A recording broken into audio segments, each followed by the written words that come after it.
Here's the opening range for Thursday, May 26th. This is the Dow. Dow had just one trade today before 11. This one here, it was a winner on the 25, a loss on the 50. It didn't become technically a loss until almost 1 o'clock. But again, no most safe trades here.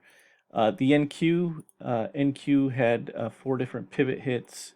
So you had a pivot hit here, and here, and here, and here, all before 11 o'clock. The 25% were winners on all 4 of those. The 50% was a loss on the first one, a win on the second one, loss on the third one, win on the fourth one. So there was no most safe trades here. This actual pivot is a little bit after 11 o'clock, so we wouldn't have that one anyway. But no most safe trades here on the NQ. The interesting one is the ES, and it really depends on how you slice it, on how you did.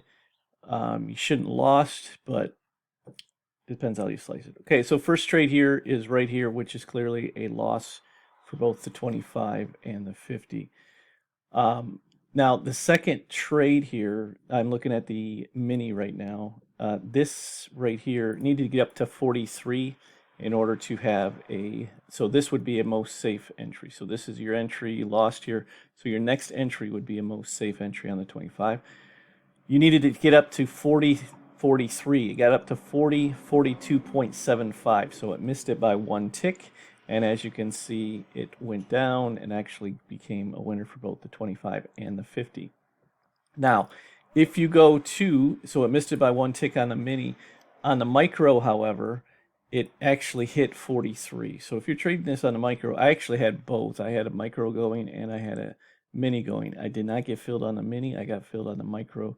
Micro ended up winning for me and the mini never filled. So, but you can see here 40.43 hit exactly and then came down. So it was a winner for the most safe if you traded it on the micro, but it would not have been an entry if you would have traded it on the mini.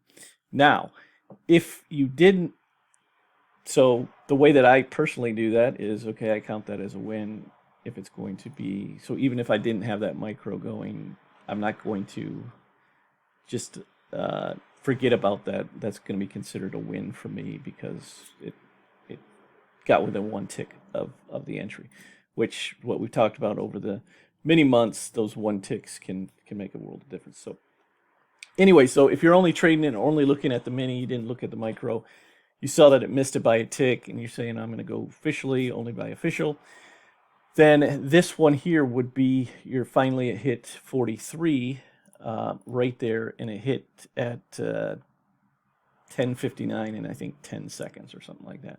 So again, right at that edge, if you want to trade it at 11 o'clock, we had some earlier ones this week or last week about that as well.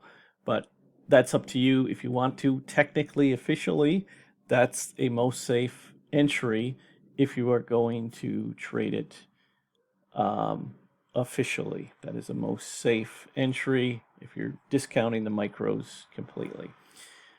So that would be your first most safe 25% entry. It eventually loses. You have to get up to 61 here, 61.50. I think, yeah, 61.50 here in order to have the loss. So you had added 3 additional contracts and it became a winner. Had to get down to 57 in order to get your money out, which it did a few minutes later. Now, again, this second entry is at 12:30. You can enter a second entry after 11 o'clock if you're already in something. So anyways, that whole thing, by missing it by a tick, obviously you can see it screws everything up. But worst case scenario, if you did it the way it's laid out, did it officially, only looked at the mini, you broke even on the S&P.